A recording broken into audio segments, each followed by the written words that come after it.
on blast. If people only knew the things that we do to get this podcast to you, woo! I'm glad you say that, Sheldon. I'm John Sheldon. And I am Sheldon Alexander, still finagling with a light as we get started here, but we are rolling because we are busy. We got things on the go. LeBron James is in town tonight, and I'm trying to get work done. Well, I apologize to our listeners that this episode is going to come out a day late, but I suddenly had to run off to Dunedin, Florida. I know my life is so hard leaving a Canadian winter to Florida for 5 days. But those amongst you who are sports fans know that Major League Baseball ended its lockout and suddenly spring training began. And I had to hightail it down in Florida to watch the Toronto Blue Jays for work, not for pleasure. So thank you for your patience for it to be a day late. We are, of course, talking about the Challenge All-Stars Season 2. This is episode 8, and it just starts off with a banger song in Ooh by De La Soul, which great song, better music video. True. I have to ask you, Sheldon, the people love it when we talk about music. So let's talk about De La Soul for a second. Is this one of the top 100 rap songs of all time, hip hop songs? Ooh. I didn't mean that as a pun, by the way, but you're just naturally gifted like that. I don't know if I could say that. That's a tough one, but it is a great, great, great song. And it is a great party song. And it is just like, it's just such a dope flow. It just puts you in a great mood. Like instantly I was just, like 5% happier. The chest puffed out a little more just when the song came on, because it was so dope. I love it. I love it. It is. It's such a great song. And just like a podcasting problem, as soon as it came on, I'm like, is this my song of the episode? But you don't know because you have to watch the rest of the episode. But like, can you commit to it already? Like, I don't know. Can you? That's a tough one. It's a tough one. It's we'll have to get to the end of the episode. So my question though, in speaking of being tough, your man's Nehemiah claims that he is bringing the street code to the challenge and told John A that she had to leave, while they celebrated. What did you make of your man's Nehemiah? I mean, we talked about this last episode of You Killed It. I felt a little bad because I felt like I went in too hard on Nehemiah for his speech that he made about how King's Palace is about lifting up people of color, specifically Black people or biracial people. And I mean, for those of you who've never watched You Killed It on YouTube, and you should, I'm white. So maybe I'm missing something, but I don't understand how a room that pushes John A out but keeps Melinda in is raising up Black people. And that's not to criticize Melinda. I'm just saying I think Nehemiah was full of shit last episode. And I think he undercut himself immediately in this episode. I also thought that was needlessly shitty. Like on the one hand, King's Palace, they're all like, why are you guys mad that we're celebrating so hard? And then like literally someone walks into the room, they're like, get out. Like yeah, I mean, I see the point that you're making, and you're totally right in the sense that it's very contradictory to what yeah, sure. Let's roll with it. To what the vibes Nehemiah was on last week. So it is a bit of a weird flex for sure. The one thing though I will say is I thought Janelle was a little too mad, because I just like, it's not that serious. You know what I mean? Like it was kind of like, yeah, I get it. You're kind of mad, but it's not that serious. And I thought she kind of blew it out of proportion, much like Ayanna blows everything out of proportion, but we'll get there. That was just a tease. I mean, I'm glad you brought up Ayanna, because we have the scene where she and Tech Money, who I continue to love. Yeah. Where Tech basically is like, when we're not competing, I have to set aside a few hours every day to just let Ayanna vent. Like I just have to spend so much time every day just managing her emotions. That's a big job. Right? Like I feel like I would be so stressed out by that every single day. I don't know if I'd have the patience for that. Would you? I don't think I would, but he has no choice, right? True. Like he didn't realize they're going to be in a permanent partnership. You're And trying I to win think, some money. yeah. And I think Ayanna, like, she intrigues me. I wish I knew more about her personally. I never saw her seasons of, I assume, the Real World that she was on. But there's a lot going on with her, and I don't know what it is. Like, sometimes we see people on the challenge or on reality TV where you're like, man, this person's a head case, but you understand why. Like, you understand what makes them tick, and you can just tell that they're lost in their feelings, they're lost in their trauma, they're lost in their history, however you want to phrase it. But like, I don't know what her deal is. There's clearly so much going on with Ayanna. We're gonna see more of that later in this episode. Oh yeah. But like, and yeah, like, we will. God bless tech for just being like, yeah, no, this is how I spend my days. It's just, and like, Ayanna doesn't even realize how like purposeful it is, right? Like, she just says like, oh, I love tech because he just lets me talk sometimes. And I was like, yeah. At first I thought, so like, Ayanna in previous episodes has had sort of a crush or is deeply attracted to tech. And so when they like were heading to the bedroom, I'm like, oh, like, maybe it's a little mutual. And then it turns out it's just like him like releasing the Ayanna vent so she can just like get it out of the system. I mean, it's such a weird duo, but as you said, credit to Tech for being a great partner. And I want to also say, or ask you, I think, what do you think of MJ as a partner? Because we get this like, it was a good balance to see how Tech was dealing with his partner and how their relationship was. And then comparing that to like MJ and John A. Because I thought that was super interesting seeing that where, they build each other up. And you have John A, who isn't really the best competitor, but she's that confident, and I feel like a lot of that has to do with herself, but also her partner allows her to be that confident as well. And I don't mean that to sound like I'm remove the sexes out of that, because I don't want someone to take that out of context. I'm just talking about, I think, a best partnership. Like, even if I apply our partnership, right? Mm-hmm. The best partnerships is when you allow each other to cook, right? Mm-hmm. Everybody has their lanes, everybody has their strengths, everybody has their weaknesses, but you build each other up. And I feel like John A and MJ do that for each other, to the point where you have John A talking about she thinks she could beat Jody. Now, I don't think that she could beat Jody, but it doesn't matter what I think. If she didn't think that, then she has zero chance. Yeah, I think you're right. And, it's funny when they started this scene of MJ and John A, and MJ's really sort of like hyping her up. I was like, man, I tire of these scenes on the challenge where like one person is just having like a soliloquy, a monologue about how, this is how they view the challenge and like what they're trying to bring to it. And like, oh, they're so glad. Like, I sort of tire of those like self-talk moments. Mm-hmm. But it occurred to me in this scene that we didn't have the context of what John A said before MJ began his little speech. Yeah. And you're right. Like, I think a good partnership is where sometimes you look at your partner and you're like, oh, they're flagging a little bit. I got to like pump them up. I got to be the one to set the energy, or I got to be the one to remind John A that we're in this and we're doing well.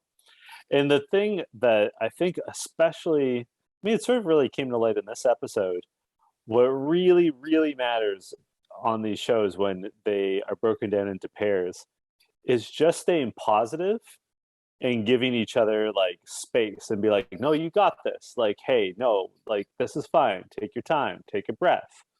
Like, that is so important. And we saw it with multiple partners in this episode. Yeah. Yeah, no, I totally agree. And the funny part of that was the flashback to Zach. Oh my God, that was brutal. And you know what?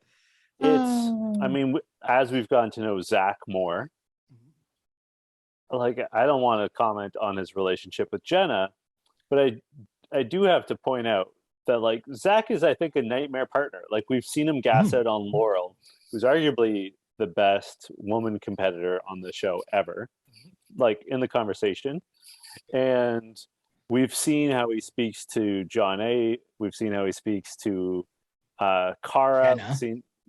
Jenna. We've seen him when he's speaking about women to other men. And in hindsight, like, we didn't know how bad he was at that point, like on Battle of the Exes. I think we had an idea, but now in hindsight, like, I felt so bad for John A, where she was so clearly gaslit in that moment into thinking that she was the problem with Zach, and she was not. You know? Yeah, but that's been Zach's MO, right? I felt bad for John A then, feel a lot better for her now, until I saw what this challenge was. Because I thought this daily challenge was very, very tough. It was basically a mini final. Yeah. Right? Like, you had to dive into, what do they call these? A cenote? I just like saying the word cenote. It's a great word. Great word. So I wouldn't want to dive into that. But when you told me that it's called a cenote, you might change my mind there. I mean, I have rappelled into a cenote, and I've been swimming through a cenote. Wow. And it's quite nice. It's fresh water. Like, it's just like an underground lake. You impress me in a lot of different ways, right? You know, very talented, very professional. Oh, I mean, definitely not. According to our viewers, very handsome as well. Sheldon, you know it's 3:40 in the afternoon, and I'm drinking alcohol. But go on. I'm just going to let that slide. But I was going to say, my appreciation for you, knowing your relationship and that you've been through a cenote, just upping your standings with me for sure. Thank you. But I do want to say that I thought this was super hard. You had to jump in the cenote, basically memorize a huge ass puzzle, then swim out, climb back up, run, and put together or solve a said puzzle. And the puzzle was very complicated.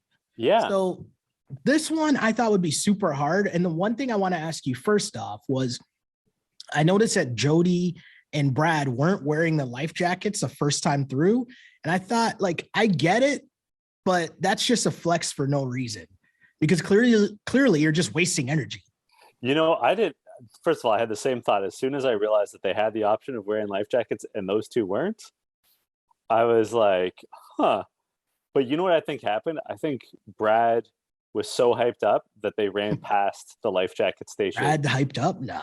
I know, happens. Crazy. And you're right. It'd be so much more tiring. Like, you wouldn't, like, you're burning so much more, but I think they just jumped in without looking. The thing I didn't pick up about this until, like, we got, like, deeper in was that they had to be tethered together when they were running. Mm-hmm. And as soon as I noticed that, Jody tripped. And I was like, oh shit. Like, that would make, like, this is difficult on its own, but having to stay within an arm's length or so of your partner, I think would make it so much harder. And just, like, asking for trouble. And we saw that too, like, later, Jasmine twists her ankle. Yeah. Right. And, like, I'm not pointing any fingers at Latarian, but, like, trying to keep up with him while running through a forest, that's not going to be easy. I thought, though, another thing, and I know the partnerships has been the theme of what we've talked about so far on this pod, but I thought it was pretty cool because Latarian, I thought, was being a really good partner to Jasmine, like really hyping her up in terms of conquering her fear of jumping into said cenote. But also, we'll find out later on, like, I don't want to skip ahead to the result, but I'm saying, like, Brad and the way that he dealt with Jody when Jody didn't realize, like, the actual, like, intricacies of the puzzle, and the way that Brad handled that, I thought, like, he would have been well within his rights to me to be upset. And maybe he was on the inside, but I'm saying to even show, like, that he'd be disappointed, not yell, not get mad, but he didn't even look that bothered. He was just kind of like, oh, it's okay. Things happen. And I thought I appreciated that, because I think maybe I didn't think that was Brad's MO. Do you know what I'm saying? But he showed me a little something there. I was surprised by that. But again, just keeping up with the theme of just the partnerships, and you get why these teams are doing well, right? Is because for the most part, they work well as partners, even if one team isn't that great, or one person isn't that great. I almost choked on the coffee there. But if one person isn't that great, the partnerships boost up the teams. Like, Melinda and Nehemiah work well together, as you know, Darrell and Janelle, right? They work well together. it was just an amazing thing to kind of see and pay attention to, and a lesson when you were watching these things, that your partner matters so much, and how well you work with your partner. Not even so much how good your partner is, but how well you work with them. Speaking of working together, one thing that was fascinating, again, to bring it back to Ayanna, is she gets mad at Laterrian because Laterrian, she feels, is looking at her and Tech's puzzle. Yeah, which and is he so tells dumb. And tells her, like, she tells Laterrian, hey, don't cheat, like, don't look at ours. And Tech in confessional is like, who the fuck cares? We're in the same alliance. Like, if they win, we're safe. If we win, they're safe.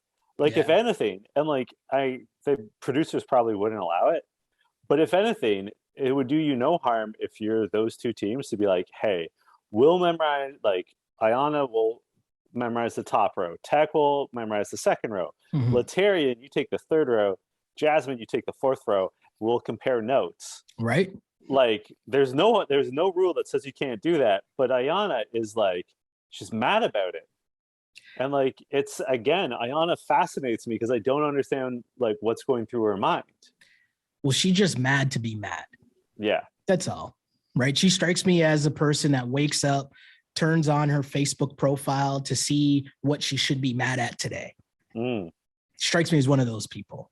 I'm sorry, before we move on from the scene, I have an important question for you.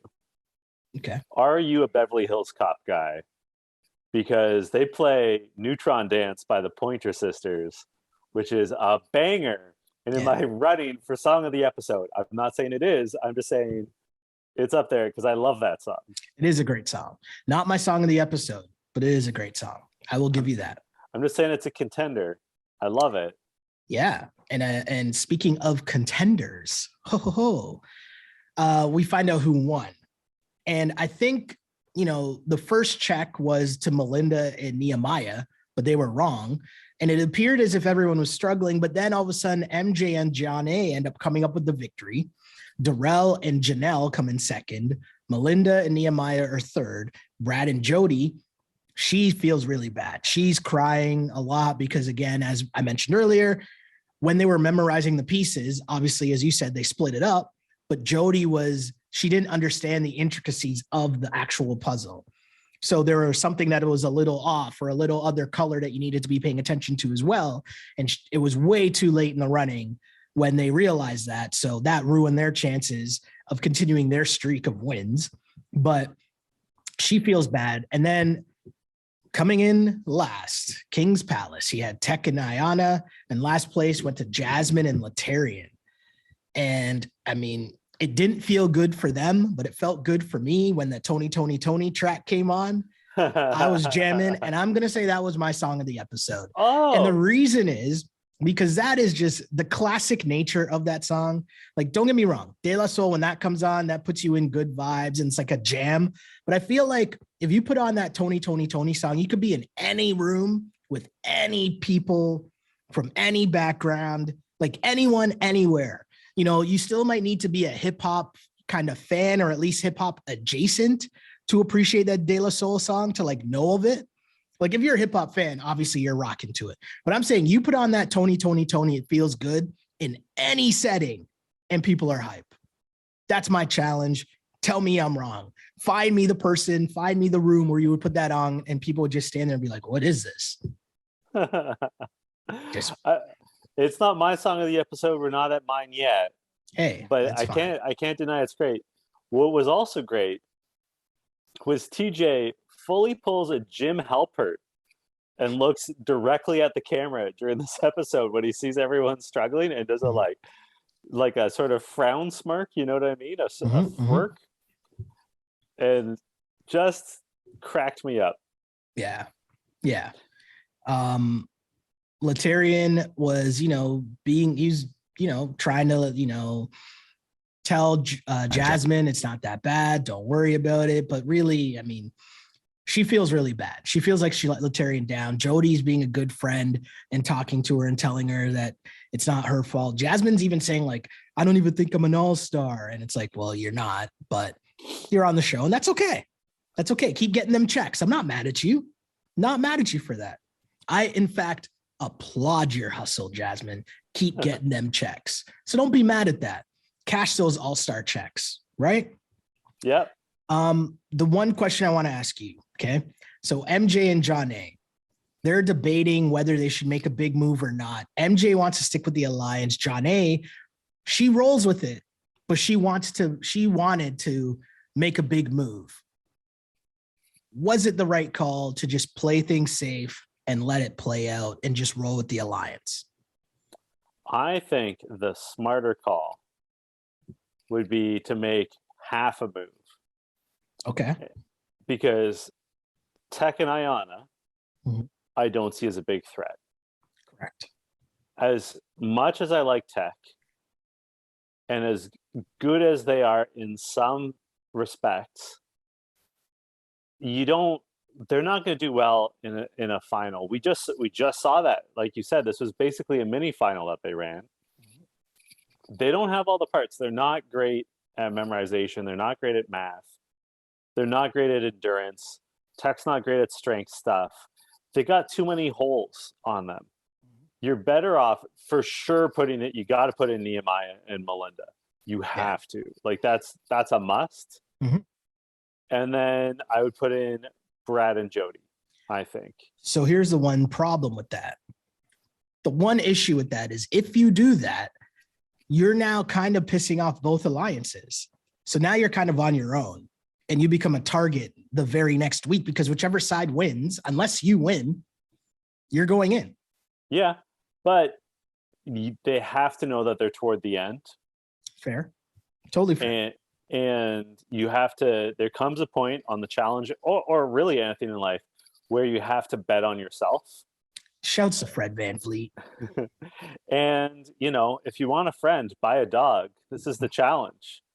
And sometimes you just got to go for it. And MJ and John A, I think have done an excellent job of being friendly with everyone, not really repping a set too hard. Playing a good political game, but eventually you do have to make a move. Yeah. This is the time to make a move. We talk about, there's two tangents that I would wildly go on if we had more time today, which we don't. So I'll just give you the Colt. Am I going to give you the Colt zones or am I going to go on the tangent? We can only hope to find out. One of them I was going to say, what was it? Robin season of Atlanta? Season 2 of Atlanta, Robin season. And it's you're either the stuntee or the stunter. Yeah. Right. And that's kind of what you're saying here, right? You're either going to get got or you're the one getting it. So I understand what you're saying. I totally get it. I'll leave the other tangent for another day because that would actually take me down the tangent. But I will say we need to talk about Ayanna. We can't skimp on that. For sure. There's time for that. Yeah. So there's a party. Looked like they were having fun. They didn't really show it, but instead they end up showing Ayanna getting mad because no one cleaned up. And then Jody says that Ayanna called her privileged because she had to clean up Jody's salad.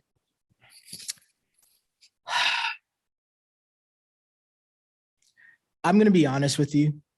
Mm-hmm. This was the first moment where I was just kind of okay, we got to just get rid of her because this is just annoying. This is too much. And I don't even really care. And it was just really dumb. And then it just got worse. At this point, I didn't think it was going to get worse. And I agreed with Tech. Tech has my line of the episode. If you ruin my chance to win $500,000 over a Greek salad, fuck you. That was also my line of the episode. I also noted that down. I was just so mad. I'm just over it. Over her, over Ayanna. Get out of here. I mean, I think you touched on it. I think you're onto something when you said Ayanna just wakes up in the morning mad. But there's also we've all been to a cottage. We've all been to sort of an overnight party situation, right? An all-inclusive or whatever, where someone decides that they're the parent, where they decide that they have to clean up, Yeah. And it's a personality type. Definitely. And that's clearly Ayanna's that personality type, but that's an Ayanna problem. That's not a house problem. Sometimes the party moves. I don't know what your philosophies are, Sheldon. I like that. But I see parties as organic, living creatures. Ooh. sometimes the party, it moves indoors, right? Like sometimes, there's a lineup to the washroom and people start congregating because they're talking. Sometimes it gets a little too cold out, so someone goes inside to get a hoodie and someone else is like, that's a good idea, I'm going to go get my hoodie. Suddenly you got 3 or 4 people inside, so other people join them. These things happen. It's not disrespectful. It's not privileged. In the wise words of noted poet Sean Carter, after the show, it's an after party. Then after the party, it's a hotel lobby. Then after the Belvedere, it's probably Chris. And after the original, it's probably this. Now, I won't mention the other dude in the song because he's canceled for life. But the point is, there's always another party. The party's going to shift. The party has levels. There's levels to the party. The party's going to keep going. Just, you're either along for the ride or go to bed. Yeah. Simple. And so for her to get like mad about it, that's her trying to fight the party. And you can't fight the party. You either have to accept its nature or just, like you said, go to bed, move on. And both things are okay. Yeah, and that's fine, but you can't get mad at it. No. Right? Because you know what? Maybe other people in the other room are having a conversation where they're like, oh, we got to clean that up in the morning. Yeah. Nothing wrong with that. Nothing wrong with that. The mess is going to hold. The mess is going to hold. And, the deliberation was really weak. And I thought it was funny in the beginning when Tech, announced that he basically told Ayanna to just be quiet during the whole deliberation, which I thought was funny. And Tech continues to be a great character. But then things take a turn where Ayanna tells Jody that she ate her salad on purpose. And I was just really confused. Like, I didn't understand what was going on. Like, I didn't know if she was trying to make good television, if she was trying to be intimidating. Like, I just didn't understand what her angle was. Then she made a Tanya Harding joke. It's just like, what is that? Yeah, it's time to go. It's time to go. It is time to go. I'm not the biggest Jody fan. She's fine. I respect her as a competitor. But she said in confessional, last night you called me privileged for not cleaning up after myself. And then it turns out you ate my salad. Like, that's weird. Fucked up. And I agree with her. In this, sort of the way we use the word privileged has changed, especially in the past 5 years. Ayanna used it in a derogatory sense. And then it turns out that she ate her salad. You can't steal someone's possession, consume it, and then insult them about it. And then start a fight about it. What the fuck, Ayanna? It's also unnecessary. And again, I don't understand the mentality. I don't understand what she's thinking of. My only way I can sum this up, and people listening to this pod know we're from Toronto, and I know this comes off as Toronto man's type lingo, but I can't really think of another way to put it that sums it up better. But when I keep watching Ayanna, I just keep thinking, whose man's is this? Yeah. What are you doing here? Who's claiming you? Who's repping for you? Who's on your side? Do you have any actual friends in the house? What are you doing here?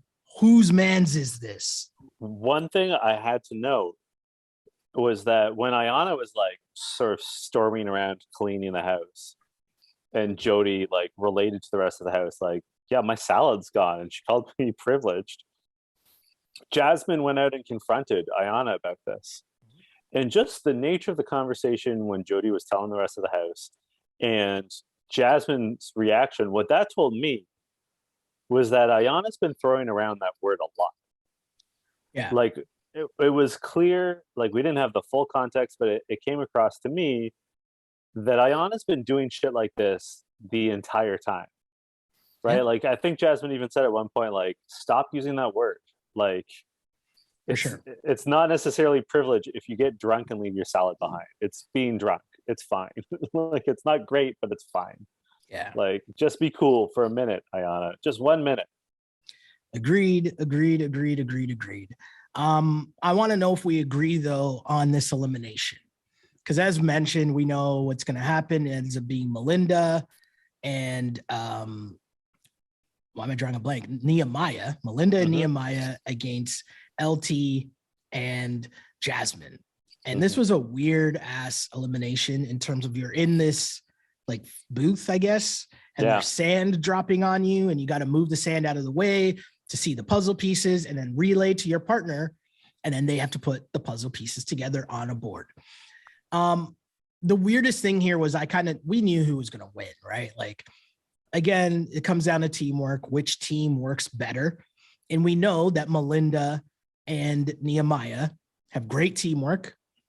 They're just a really good couple, right? So I knew they were going to win. But then when it was revealed that Melinda says she has a game like this on her phone, which I was kind of confused because it was like, this game sucks. Why would you want this game on your phone? Like, it's not Wordle or something, right?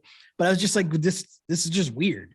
But anyways, more power to them. And I thought it was all about communication. And, you know, LT was struggling, but you knew that was going to happen. And him and Jasmine, you know, Jasmine doesn't really work well under pressure. And I think she put too much pressure on herself after she felt like it was her own fault. So now that's just amping yourself up, and it's almost like you lose before you even begin. So I didn't think they had a chance to begin with. And then once it started and you have some miscommunication, it was a wrap. So Melinda and Nehemiah coming through. I know that not everyone loves the current version of the regular challenge. But one thing I like about the regular challenge, the mainline challenge, whatever you want to call it, is that they have these big set pieces, these epic eliminations. This was not a very cinematic. Nah, it was kind of whack. You know, it's basically 2 or 3 cameras. They're sort of talking about doing a puzzle. Sand's falling on Nehemiah and Laterian. The best part of this elimination was my song of the episode, Sandstorm by Darude, a song which always gets me hyped because I am Canadian and we love hockey, and they always play Sandstorm at hockey games. This is true. I also had the privilege of visiting Helsinki Cathedral, where the start of Sandstorm's music video is filmed. He runs down the steps. That's at the cathedral in Helsinki, Finland, because Darude is a Finnish musician, if you want to call him a musician. But yeah, I didn't love this elimination. This was a fine episode. As I say every season, and I know I'm a broken record, the last episode or two before the final are always the weakest episodes of the challenge. Yeah, but we're bringing it home soon, though, so that's okay. That's okay. We just know that there's more to come, and it'll be very interesting soon. That's the hope. I have an important question for you, though, Sheldon. Mm-hmm. Who killed it for you this week? This is going to sound weird, but I'm picking LT. And it's because it's the last time we're going to see him. And I just think he's a very good character. Seems like a solid, trustworthy dude that you would want in your alliance. He seems like he would be a good partner. He's like an OG figure. Like, I just think that he's a solid dude. And I just wanted to give him a shout out the last time we can, because he's not on this season anymore. So that's basically, you know, my salute to Laterian. A solid season. I thought he had an all right season in season 1, but I thought he really honed himself in and proved to be, like, if you think about how he was working with Kendall beforehand, how he's working with Jasmine, just a solid dude, solid alliance member. He could be in my alliance. I am really impressed with how much he changed between last season and this season, which are not that far apart. Like, in terms of when they were filmed, they were filmed 6 months apart. Like, he is a much more softer, warmer person. Yeah. And it's nice to see, because I liked him already, but I liked him way more this season than last season. I think the person that killed it for me this episode was Tech Money. Yes. He's a tough job. He's got a tough job. He's a bit of a lion tamer. He continues to be the most charismatic and entertaining person on this season by a wide margin, right? It's not like other seasons of the regular challenge where we've got lots of funny people narrating. Tech Money at this stage is by far the funniest, best part of the show. And, you know, he's holding it down. He's performed well. They didn't do well performancely, as Darrell would say, but you know, they didn't get eliminated. They continued to skate through despite Ayanna's best efforts. And, you know, I just love his swagger. I love what he's about. So Tech Money, keep killing it, buddy. Agreed. Where can the good people find you on social media? You can find me on Twitter at Shell Alexander, on Instagram at Sheldon Alexander. Like and subscribe to the YouTube page, which is also Sheldon Alexander. You know, keep sending in your comments. We appreciate them. We read them all the time. Shouts to the OG listeners of the You Killed It podcast, you know, that are still rocking with us and telling us each and every week, hey, thanks you guys for doing this and keeping the content moving. Because, you know, it also helps us. Like, it makes us be in each other's lives more and have more conversations. And, you know, keep telling y'all, one day we'll release the lost tapes, you know? So you got to stay tuned for that. Cool. I mean, can we say that till we're 65 and retiring? Because, like, okay, that's probably wise. So in another 30 years or so. You can find me on Twitter and Instagram at JChidleyHill, or on TikTok, because I am the younger, hipper member of this podcast. This is correct. Which is not at all true. I'm actually the older one. But I'm at Jesus Shuttlesworth. I'll say it again because I always laugh when I say it. At Jesus Shuttlesworth. And until next week, this was You Killed It. And I think I have to be the one to shout No, we're good. We're good. Okay, all right. You killed it. On blast.